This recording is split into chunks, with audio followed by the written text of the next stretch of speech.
Hello guys, for today's video, panibagong araw. Kauban sa lain akong adlaw, lain akong laag. Kauban din ako akong mga igagaw ani. Siyempre talagsar ko ni sila makalaag diri. Go dayon ta ani. Mga laing adventure na po ni, mag road trip na po ang mga person.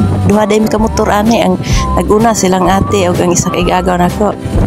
Diba? Happy kayo mi ana.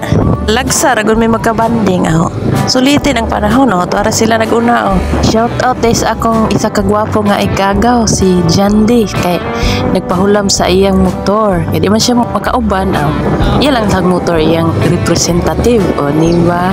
Di nakalaag ra gyud mi nga nagtagsa-tagsa rag motor. Deni ang Dasrain City, ang Dapitan City. Una palang pagsulod nato diri makita na dayon nato ang ilang nindot nga City Hall. Kana mo na ng City Hall nindot kaayo na nice kaig view. Muni unang makita nato diri basta pakita nato na gyud tag dapitan. Video sila kami pag-video kun sa loyo para na remembrance dili gyud malimtan nga nagkabanding diri dapita.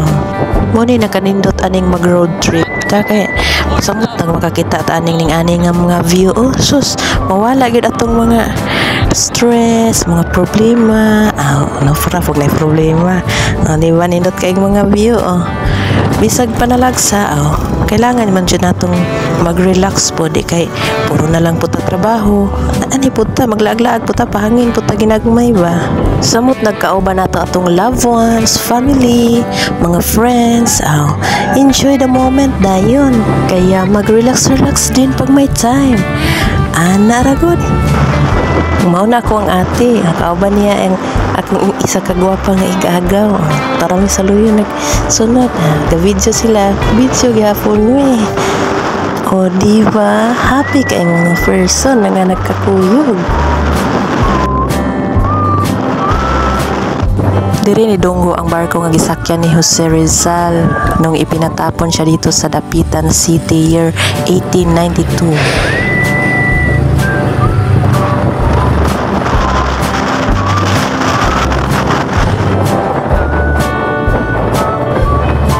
Kani murag dol-dol lang gid mi sa among destination ani.